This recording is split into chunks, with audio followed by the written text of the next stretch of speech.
तो हेलो साथियों, नमस्कार। स्वागत है आपका अपने चैनल सक्सेस जंक्शन एक कदम सफलता की ओर में। मेरा नाम है अतुल शुक्ला और हम लेकर के आ गए हैं आपके लिए एमपी पुलिस कांस्टेबल 2 सितंबर थर्ड शिफ्ट का एग्जाम एनालिसिस। आज के जो प्रश्न हैं वो हमें अमन बागवान जी ने भेजे हैं। आपको बहुत बहुत धन्यवाद। इनके 73 नंबर आए हैं और ये इंदौर के निवासी हैं और इन्होंने कहा था कि सर हम काफ़ी समय से आपसे जुड़े हुए थे और आपसे जुड़ने की वजह से 5 से 6 नंबर का जीके में हमको फ़ायदा हुआ है। ठीक है, तो ये आपकी मेहनत है, हमारा काम है एनालिसिस करवाना और आपकी मेहनत है, आप कितना ध्यान रख पाते हैं। ठीक है, चलिए वीडियो को लाइक कर दीजिए और चैनल को सब्सक्राइब कर लीजिए, जिससे कि लगातार आपके पास में एग्जाम एनालिसिस और आपकी ज्वाइनिंग तक की सारी खबरें आप तक पहुंचते रहें। आपका भी अगली किसी भी शिफ्ट में एग्जाम है तो निवेदन है आपसे, आप अपने प्रश्नों को 7052547003 इस नंबर पर जरूर से जरूर सेंड कीजिएगा। चलिए देखते हैं आज का जीके और साइंस का पहला प्रश्न कौन सा है। वीडियो को शुरू से अंत तक जरूर देखना। लास्ट में हम आपको आज के टॉप 5 स्कोर और साथ साथ में आज का कट ऑफ कितना जा सकता है वो सारी जानकारी हम आपको देने वाले हैं। ठीक है, तो चलिए शुरुआत करते हैं। देखते हैं पहला प्रश्न है मांडो कहाँ का लोक नृत्य है। तो मांडो गोवा का लोक नृत्य है। आपको याद रखना है मांडो जो है वो गोवा का लोक नृत्य है। ठीक है, देखिए ये मांडवी नदी जो है गोवा में ही है, तो मांडवी नदी के नाम पर ही इस लोक नृत्य का नाम पड़ा है। ठीक है, देखिए मांडो एक संगीत रूप है जो 19वीं और 20वीं शताब्दी के दौरान गोवा के कैथोलिक जो आपके ईसाई होते हैं उनके द्वारा विकसित किया गया था। स्थानीय गोवा और पश्चिमी संगीत परंपराओं के मिलन बिंदु को इसमें जो है चित्रित किया जाता है मांडो लोक नृत्य में। ठीक है, तो मांडो लोक नृत्य कहाँ का है, गोवा का प्रमुख लोक नृत्य है मांडो, और मांडवी नदी भी गोवा में स्थित है, ये भी आपको याद रखना है। ठीक है, चलिए आगे बढ़ते हैं। अगला है बीसीसीआई के वर्तमान प्रमुख कौन है। अब देखिए आपसे अब क्या पूछा जा रहा है। आज सुबह वाली शिफ्ट में आईसीसी के जो है वर्तमान प्रमुख कौन है पूछे थे, इस शिफ्ट में बीसीसीआई के प्रमुख कौन है, यानी कि जो भी नई नियुक्तियां हुई हैं वहां से प्रश्न पूछा जा रहा है। तो अगर आप कमेंट बॉक्स में कमेंट करेंगे तो कल सुबह हम नई नियुक्तियों का एक वीडियो डाल देंगे, क्योंकि 4 से 5 प्रश्न अब आपसे करंट अफेयर के पूछे जा रहे हैं। ठीक है, चलिए तो रोजर बिन्नी जो है वो वर्तमान में बीसीसीआई के नए प्रमुख बनाए गए हैं और ये आपकी रिसेंट करंट अफेयर है 2 महीने पहले की। ठीक है, तो पूर्व क्रिकेटर रोजर बिन्नी को भारतीय क्रिकेट कंट्रोल बोर्ड बीसीसीआई का 36वां अध्यक्ष चुना गया है। इनसे पहले सौरभ गांगुली जो है वो बीसीसीआई के अध्यक्ष थे। 36वें क्रम के अध्यक्ष बनाए गए हैं रोजर बिन्नी। ठीक है, और आज जो आपका मैच हो रहा है भारत पाकिस्तान का, इस मैच के बाद में जो है ये टीम को जो है मतलब टीम के साथ में जुड़ जाएंगे। ठीक है ना, चलिए आगे बढ़ते हैं। अगला देखिए पन्ना राष्ट्रीय उद्यान से कौन सी नदी निकलती है। तो जो केन नदी है वो पन्ना राष्ट्रीय उद्यान से होकर के निकलती है। देखिए तो पन्ना राष्ट्रीय उद्यान केन नदी के तट पर स्थित है। पन्ना राष्ट्रीय उद्यान मध्य प्रदेश में स्थित है। केन जो है वो यमुना नदी की उपनदी है और पन्ना राष्ट्रीय उद्यान का मुख्य आकर्षण केंद्र क्या है, वो केन नदी है। ठीक है, केन नदी जो है वो पन्ना राष्ट्रीय उद्यान के बीच में से होकर के बहती है। आज साइंस में आपसे जो है एक चित्र देकर के और वो चित्र के बारे में पूछा गया था कि ये किसका चित्र है, किसको किस वर्ग में रखा गया है, तो वो चित्र ही हमको मिल गया है, तो हमने वो उस चित्र को भी इसमें ऐड कर दिया, तो वो भी आपको हम दिखाने वाले हैं आगे प्रश्नों में। ठीक है, मनुष्य में कितनी जोड़ी लार ग्रंथियां पाई जाती हैं। तो कुल मिलाकर के 3 जोड़ी लार ग्रंथियां मनुष्य में पाई जाती हैं। देखिए तो मानव शरीर में 3 प्रमुख लार ग्रंथियां हैं। कौन कौन सी हैं, देखिए मानव शरीर में लार ग्रंथि प्रणाली में 3 प्रमुख युग्मित ग्रंथियां यानी कि 3 जोड़ी लार ग्रंथियां पाई जाती हैं और लगभग 1000 से अधिक छोटी और गौड़ ग्रंथियां उपस्थित होती हैं जो पूरे म्यूकोसा में फैली रहती हैं। ये ग्रंथियां निगलने, पाचन, स्वाद, चर्वण और दंत स्वच्छता के लिए आवश्यक लार का स्त्रावण करती हैं। यानी कि आपके मुंह में जो भी लार बनती है वो 3 प्रमुख लार ग्रंथियों जो हैं 3 जोड़ी प्रमुख लार ग्रंथियों से बनती है। उसके अलावा और बहुत सी छोटी छोटी लार ग्रंथियां होती हैं जो इन सबके काम में आसानी प्रदान करती हैं। ठीक है, चलिए आगे बढ़ते हैं और अगला प्रश्न देखते हैं। WTO का मुख्यालय कहाँ पर है। WTO से आज आपके 2 प्रश्न पूछे गए हैं। देखिए तो WTO का मुख्यालय जिनेवा में स्थित है। देखिए WTO का फुल फॉर्म है विश्व व्यापार संगठन। WTO का मुख्यालय स्विट्जरलैंड के जिनेवा शहर में है और वर्तमान में इसमें कुल 164 सदस्य देश हैं। कितने, 164 सदस्य देश हैं। अंतर्राष्ट्रीय संगठन पर वीडियो ऑलरेडी बना चुके हैं, जरूर देख करके जाइएगा। ठीक है, तो WTO का मुख्यालय जिनेवा स्विट्जरलैंड में स्थित है। अगला है एक दत्तामुखी मंदिर मध्य प्रदेश में कहाँ पर स्थित है। तो एक दत्तामुखी मंदिर जिसे दत्तात्रेय मंदिर भी कहते हैं, ये मध्य प्रदेश के इंदौर में स्थित है। तो इंदौर स्थित भगवान दत्तात्रेय का मंदिर करीब 700 साल पुराना है और कृष्णपुरा की ऐतिहासिक छतरियों के पास में स्थित है। इंदौर होलकर राजवंश की राजधानी रहा करता था और उन्हीं के द्वारा जो है इस मंदिर का निर्माण करवाया गया था, भगवान दत्तात्रेय का एक मुखी मंदिर। ठीक है, चलिए आगे बढ़ते हैं। अगला है WTO के क्या कार्य हैं। डायरेक्ट पूछ लिया था कि WTO क्या क्या कार्य करता है। अभी तक RBI के कार्य पूछे जा रहे थे, आज आपसे WTO का पूछ लिया। तो चलिए आपको बता देते हैं कि WTO क्या क्या कार्य करता है। देखिए, अंतर्राष्ट्रीय व्यापार को बढ़ावा देना, इसका नाम ही है वर्ल्ड ट्रेड ऑर्गेनाइजेशन, यानी कि जो व्यापार वगैरह होते हैं उनके व्यापार को बढ़ावा देना। अंतर्राष्ट्रीय व्यापार हेतु नियमों को निर्धारित करके उसे लागू कराना। ठीक है, जो भी अंतर्राष्ट्रीय व्यापार में जो भी नियम बनेंगे उनको ये लागू करवाता है। अंतर्राष्ट्रीय व्यापार के विस्तार हेतु सदस्य देशों को एक मंच प्रदान करना। कोई नया सदस्य देश है वो अगर अंतर्राष्ट्रीय व्यापार करना चाहता है तो उसको मंच प्रदान करता है WTO। ठीक है, वैश्विक आर्थिक नीति निर्माण में अधिक सामंजस्य भाव लाने के लिए अंतर्राष्ट्रीय मुद्रा कोष IMF और विश्व बैंक का ये सहयोग करता है। ठीक है, वर्ल्ड बैंक का भी सहयोग करता है और IMF का भी ये सहयोग करता है। बाकी जो आपका ऑर्गेनाइजेशन वाली वीडियो है उसको जरूर देख करके जाना, वहाँ से आपको 2 प्रश्न अब हर शिफ्ट में मिलने वाले हैं। ठीक है, चलिए आगे बढ़िए। तो ये आज आपको एक जो है चित्र दिया गया था और बोला गया था कि ये जो चित्र है, नीचे दिए गए चित्र को किस वर्ग में रखा गया है, यानी कि ये जो चित्र दिखाया गया है इसको हमने किस वर्ग में रखा है। इसको कवक की श्रेणी में रखते हैं, जिसे आप हिंदी में कुकुरमुत्ता या फिर मशरूम भी कहते हैं। चलिए इसके बारे में कुछ जानकारी देख लें। तो कुकुरमुत्ता, जिसे मशरूम कहते हैं, कवक से बना एक मांसल बीजाणु युक्त फलने वाला पिंड है जो प्रायः जमीन के अंदर पैदा होता है और भोजन का अच्छा स्रोत है।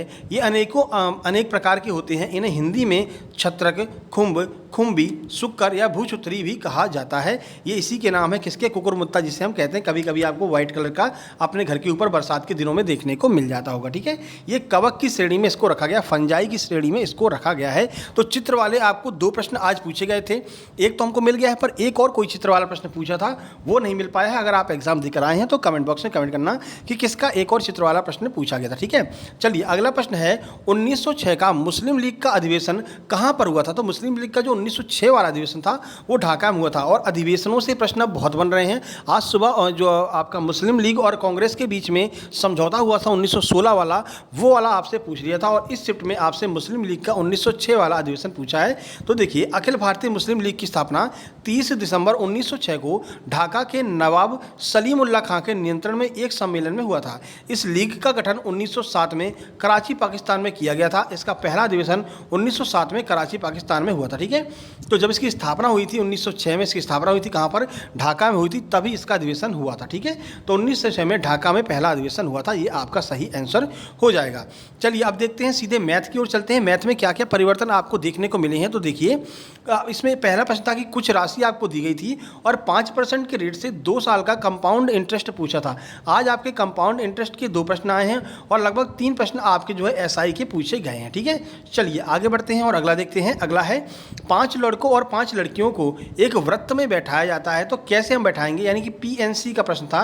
ठीक है, तो 5 लड़कों और 5 लड़कियों को वृत्त में कितने तरीके से बैठाया जाएगा। अगर उनको हम एकांतर क्रम, यानी एक लड़का एक लड़की, एक लड़का एक लड़की ऐसे बैठाएंगे तो हम उन्हें कितने तरीके से बैठा सकते हैं, यह प्रश्न आपका पूछा गया था। ठीक है, चलिए आगे बढ़ते हैं। बाकी 4 प्रश्न आपके बॉडमास के पूछे गए हैं। अलजेब्रा का 1 प्रश्न, घातांक करनी से लगभग 2 प्रश्न, LCM SCF का इसमें कोई प्रश्न नहीं पूछा गया है। बाकी परसेंटेज से 3 से 4 प्रश्न पूछे हैं। कंपाउंड इंटरेस्ट से 1 प्रश्न है। सुबह शिफ्ट में कोई प्रश्न नहीं आया था, सुबह वाला भी एग्जाम एनालिसिस देख लेना, आपके लिए फ़ायदा होगा। ठीक है, SI के 3 प्रश्न पूछे हैं। टाइम एंड वर्क के 2 प्रश्न हैं। प्रॉफिट और लॉस का सुबह वाली शिफ्ट में कोई प्रश्न नहीं था, इस शिफ्ट में 1 प्रश्न प्रॉफिट लॉस से पूछा है। सिंप्लीफिकेशन के 3 प्रश्न पूछे हैं और बहुत ही सिंपल लेवल के प्रश्न थे। मिक्सचर एलिगेशन के भी 3 प्रश्न आज पूछे गए हैं। एक प्रश्न आपका एज से पूछा है, एक प्रश्न मेंसुरेशन से। मेंसुरेशन में क्या पूछा था, तो एक वर्ग दिया गया था, इस वर्ग के अंदर गोला बनाया गया था और गोले के क्षेत्रफल को छोड़ करके बाकी वर्ग का क्षेत्रफल आपसे पूछा गया था। ठीक है, रेशियो से 2 से 3 प्रश्न डायरेक्ट रेशियो से पूछे गए थे। कौन से वाले? A/B आपका 2/3 है, C/D इतना इतना है, तो बताइए ABCD का रेशियो क्या होगा। ये वाले प्रश्न आपके आज पूछे गए थे। ठीक है, चलिए कम समय की वीडियो बना रहे हैं, थोड़ा छोटी वीडियो होगी लेकिन आपके लिए महत्वपूर्ण होगी, क्योंकि आज कम प्रश्न हमारे पास में आए। ये आप लोगों की श्रद्धा भक्ति है भाई, कितने प्रश्न आपको याद रहते हैं और कितने आप भेज सकते हैं। एक प्रश्न कैलेंडर का पूछा था, क्लॉक का आज कोई प्रश्न नहीं आया है। निहित आकृति, जो आपकी आकृति पूरा करने वाले प्रश्न होते हैं, आज आपके 2 प्रश्न। देखिए, आज आपके नॉन वर्बल से बहुत ज़्यादा प्रश्न पूछे गए हैं एज कम्पेयर टू वर्बल। ठीक है, चलिए देख लीजिए। अगली आकृति से 2 प्रश्न थे। क्यूब कटिंग का 1 प्रश्न था, वो क्या प्रश्न था आइए देख लेते हैं। तो 64 फलक वाले एक घन को काटने पर कितने फलकों पर आपको रंग दिखाई देगा, यानी कि एक घन है जो 64 फलक का है, मतलब कि 64 वो है उसमें फलक तो 6 होते हैं, 64 उसमें क्यूब हैं जो छोटे छोटे होते हैं, ठीक है। उनको जब काटा जाएगा तो कितने फलक पर आपको रंगीन दिखाई देंगे, यानी कि कितनी जो आपकी क्यूब होंगी वो रंगीन दिखाई देंगी। कुछ इस तरह का प्रश्न सेंड किया गया है, ठीक है। बाकी यहाँ पर बहुत महत्वपूर्ण देख लीजिए, पेपर कटिंग और पेपर फोल्डिंग से लगभग 5 प्रश्न आए हैं और आपका जो मिरर इमेज है इसको खत्म करके ये नया टॉपिक ऐड किया है। ये भी आपका मिरर इमेज की ही तरह है, अगर थोड़ा सा आप दिमाग लगाएंगे तो ये मिरर इमेज की तरह ही इन प्रश्नों को सॉल्व किया जाता है। बाकी 3 प्रश्न आपके एनालॉजी के हैं, कोडिंग डिकोडिंग से 4 प्रश्न हैं, इनइक्वालिटी का 1 प्रश्न आपका पूछा गया है, शब्दों का क्रम में संयोजन ABCD अल्फाबेट वाला जो होता है वो 2 प्रश्न आज आपके पूछे गए हैं। बाकी मैथमेटिकल ऑपरेशन जो चिन्ह परिवर्तन वाले होते हैं वहाँ से 2 प्रश्न पूछे हैं, सिटिंग अरेंजमेंट का 1 प्रश्न पूछा है, ब्लड रिलेशन का 2 प्रश्न है, मिरर इमेज और वाटर इमेज से 1 भी प्रश्न नहीं आया है आज आपका, आइदर और नाइदर नॉट से कोई प्रश्न नहीं है, मिसिंग लेटर से 2 प्रश्न है, रैंकिंग से आपके 2 प्रश्न पूछे गए थे जिनमें आपका क्रम में बैठा करके छोटा बड़ा पूछा गया था कि ये इससे बड़ा है, ये इससे छोटा है, ऐसे वाले प्रश्न, ठीक है। बाकी काउंटिंग फिगर से आपके कोई प्रश्न नहीं देखने को मिला है, नंबर सीरीज से आपके 2 प्रश्न आज देखने को मिले हैं, ठीक है। 3 प्रश्न लगभग अल्फाबेट सीरीज से, वेन डायग्राम के 2 प्रश्न और कथन निष्कर्ष से 5 से 6 प्रश्न, सबसे ज़्यादा प्रश्न कथन निष्कर्ष और पेपर फोल्डिंग पेपर कटिंग से पूछे जा रहे हैं। 10 से 12 प्रश्न ये 2 टॉपिक ही मिलकर के कवर कर रहे हैं, तो अपनी प्रैक्टिस आप करके जाइएगा, ठीक है। बाकी ओवरऑल की बात कर लें तो GS के आज आपके 26 प्रश्न आए थे, साइंस के 12 प्रश्न आए थे, मैथ के 30 प्रश्न और रीजनिंग के लगभग 32 प्रश्न आए थे। इस तरह से आपका 100 नंबर का आज का सिस्टम बन गया था, ठीक है। बाकी टॉप 5 स्कोर की बात करते हैं तो ज़्यादा स्कोर इस शिफ्ट में नहीं देखने को मिला है। देखिए तो रीजनिंग अब थोड़ी सी कठिन हो गई है, इसकी वजह से स्कोर बन नहीं पा रहा है। 77, 75, 74, 73, 72 ये स्कोर आज देखने को मिले हैं। कट ऑफ की अगर हम बात करें तो 70 प्लस जिसके भी नंबर है वो अपने फिजिकल की तैयारी में लग सकते हैं, ठीक है। चलिए सजेशन बता दें आपको, अल्फ़ाबेट के नंबर आप अच्छे से याद करके जाइए, क्यूब का जो है आपको प्रैक्टिस करके जाना है, क्यूब कटिंग वगैरह जो होता है इनके प्रश्न बढ़ेंगे। पादप जगत के कुछ चित्र देख करके जाइए जो प्रीवियस एग्जाम में पूछे गए हैं, ठीक है। बाकी जो नई नियुक्तियां हुई हैं उन पर अगर आप चाहेंगे तो हम कल सुबह एक वीडियो बना देंगे नई नियुक्तियों पर, जो भी नई नियुक्तियां अभी हाल ही के दिनों में हुई हैं, ठीक है। तो करंट अफेयर भी आपको देख करके जाना है। बाकी ये हमारा टेलीग्राम चैनल है, इसको आप जो है ज्वाइन कर लीजिए, यहाँ पर आपको PDF मिल जाएगी, ठीक है। उसके बाद में हमारा स्टडी मटेरियल का चैनल है सक्सेस जंक्शन लाइव, इसको भी आप ज्वाइन कर लीजिए, यहाँ पर भी आपको जो है फ्री में स्टडी मटेरियल हम प्रोवाइड कराते हैं। बाकी आपको बता दें भाई 3 और 4 के एग्जाम एनालिसिस या तो थोड़ा लेट हो सकते हैं या हो सकता है कि नहीं आए, ठीक है।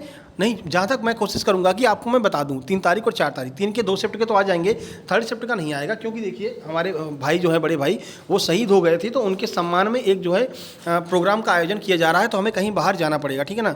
इस वजह से हम कोशिश करेंगे कि आपको प्रश्नों को या तो टेलीग्राम पर बता देंगे या आपकी 5 मिनट की छोटी वीडियो बना करके आपको ये जरूर बता दिया करेंगे कि कौन कौन से प्रश्न आए हैं, ठीक है। ज़्यादा दिन की बात नहीं है, 3 की शाम को हम जाएंगे तो 2 शिफ्ट कल हम आपका करवा देंगे, ठीक है। बाकी आपका 4 तारीख की 2 शिफ्ट उसके भी हम प्रश्न आपको डाल देंगे, 5 तारीख से हम कंटिन्यू आपका रखेंगे, ठीक है ना। और पुराने प्रश्नों के आंसर भी हम 5 तारीख वाली वीडियो में कंटिन्यू रखेंगे, ठीक है। तो हम प्रश्न जरूर भेजेंगे आपके पास में, ऐसा नहीं, आपको ये जरूर बताएंगे कौन कौन से प्रश्न किस किस लेवल के पूछे जा रहे हैं, ठीक है ना। बाकी डिटेल एग्जाम एनालिसिस देने में थोड़ा सा हमको दिक्कत होगी, लेकिन हमें समय मिलेगा तो हम समय निकाल करके आपके लिए वीडियो बनाएंगे। आप कंटिन्यू विजिट जरूर करते रहना, देखते जरूर रहना कि वीडियो आया है कि नहीं आया, ठीक है। बाकी आप अपने प्रश्नों को जल्दी भेज देंगे हमारे पास में तो जरूर वीडियो हम तुरंत बना दिया करेंगे, ठीक है। ये हमने आपको नंबर दे दिया है। और अमन बागवान जी का बहुत बहुत धन्यवाद, आपने बहुत सारे प्रश्न हमारे पास में भेजे हैं। तो बाकी मिलते हैं कल सुबह सबसे पहले नई नियुक्तियों वाले वीडियो में, उसके बाद एग्जाम एनालिसिस में। तब तक के लिए नमस्कार, धन्यवाद। वीडियो को लाइक और चैनल को सब्सक्राइब जरूर कर देना मेरे भाई।